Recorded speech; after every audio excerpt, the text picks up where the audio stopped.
അവിടെ വെച്ച് പടം നിർത്താൻ തോന്നി. എനിക്ക് പിന്നീട് ആ ഡാൻസ് കളിക്കുന്ന അത് കാണിച്ചപ്പോൾ ഒരു എലൈറ്റിസം കൊണ്ടുവന്ന പോലെ തോന്നി. കാരണം സാധാരണ സ്ത്രീയെ ഇട്ടുകൊണ്ട് അവർക്ക് എന്താ പ്രത്യേക കഴിവുള്ള ഒരു സ്ത്രീയായിട്ട് എനിക്ക് ആ ഭാഗം ഒഴിവാക്കാമായിരുന്നു ആ സമയത്ത്. എനിക്ക് സിനിമ ഇറങ്ങിയിരിക്കുന്നത് തന്നെ തോന്നി. ഞാൻ ഈ ജയ സാർ പറഞ്ഞ പോലെ ആയിരുന്നു മനസ്സിലെ ആഗ്രഹം. ഇതിങ്ങനെ ടോപ്പ് ആംഗിൾ തന്നെ പോയി തീരാ ഒന്നും ഇതിന്റെ ലെങ്തിലേക്ക് എത്തുന്നില്ല.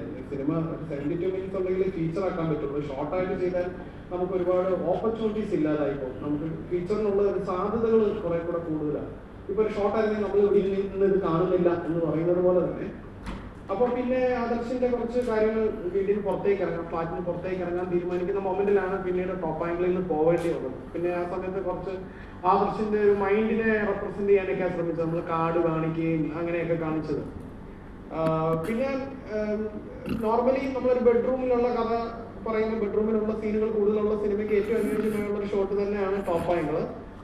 അങ്ങനെ ഒന്ന് തോന്നി. പിന്നെ ആക്ച്വലി ഇതെല്ലാം മോളിൽ നിന്ന് നോക്കുമ്പോൾ പെർസ്പെക്റ്റീവ് മാറുന്നുള്ളത് പോലെ ഒരു ഐഡിയോളജി എൻ്റെ ഉള്ളിലുണ്ടായിരുന്നു. കാരണം ഞാനൊരു ആ സിനിമയായിട്ട് ഇങ്ങനെ ആലോചിക്കുന്ന സമയത്ത് അദ്ദേഹത്തിന്റെ പേര് മറന്നുപോയി.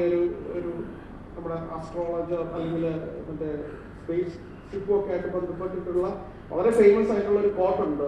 ഒരു ശാസ്ത്രജ്ഞന്റെ, ഞാൻ മറന്നു അദ്ദേഹത്തിന്റെ പേര്. നമ്മൾ ഇവിടുന്ന് ഒരു സ്പേസ് ക്രാഫ്റ്റ് മുകളിലേക്ക് വിട്ട് ഒന്ന് ദൂരെ എത്തിക്കുന്ന അയാൾക്ക് ഫോട്ടോ എടുത്തിട്ട് ഭൂമിയുടെ ഫോട്ടോ. ആ ഭൂമിയുടെ വലിപ്പം എന്ന് പറഞ്ഞൊരു കടുകിനേക്കാളും ചെറുതാണ്. എന്നിട്ട് അദ്ദേഹത്തിന്റെ ഒരു കോട്ട ഏകദേശം എങ്ങനെയാണ്, അവിടെയാണ് നമ്മൾ യുദ്ധം ചെയ്യുന്നത്, അവിടെയാണ് നമ്മൾ സ്നേഹിക്കുന്നത്, അവിടെയാണ് നമ്മൾ കൊല്ലുന്നത് എന്നൊക്കെ പറഞ്ഞിട്ട്. സോ ഇത് മുകളിലേക്ക് പോകുമ്പോൾ നമ്മൾ വളരെ ചെറുതാണ് ഈ താഴെ.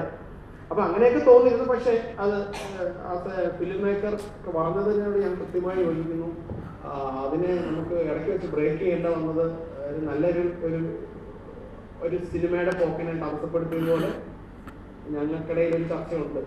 എന്നെ എഡിറ്ററാണ്, എഡിറ്ററും ഇതേപോലെ ഞങ്ങൾ കുറെ ക്രിയേറ്റീവ് ആയിട്ടുള്ള ഡിസ്കഷൻസിലൊക്കെ ഉള്ള ആളായിരുന്നു. അങ്ങനത്തെ ചോദ്യങ്ങളൊക്കെ നമുക്ക് ഉറപ്പായും ചോദിക്കാം. സർ, ഫുൾഫോമില്ല, എബ് എന്നുള്ള ഒരു വാക്ക് തന്നെയാണ്. എബിന് തന്നെ അങ്ങനെ എബ് ഓഫ് എന്നൊക്കെ പറയും. വേലിയിറക്കത്തിന് എന്നൊക്കെ ഉള്ള രീതിയിൽ ഉപയോഗിക്കാം. കെടുക, അണയുക, അങ്ങനെയൊക്കെയുള്ള പിൻവാങ്ങുക എന്നൊക്കെ ഉള്ളതാണ്. ഞാനേ സാറിന് ചോദിച്ച ഉദ്ദേശം കഴിയാം. ആദർശ് വളരെ പൊസസീവാണ് മറിയയെ സംബന്ധിച്ച്. മറിയയുടെ കാര്യത്തിൽ വളരെ പൊസസീവ് ആകുന്ന ആദർശ് മറിയയെ കൊന്നു, മറിയ മരിച്ചു എന്ന് ഉള്ളൊരു ബോധ്യത്തോടു കൂടിയാണ് സത്യത്തോട് ഇറങ്ങിപ്പോകുന്നത്.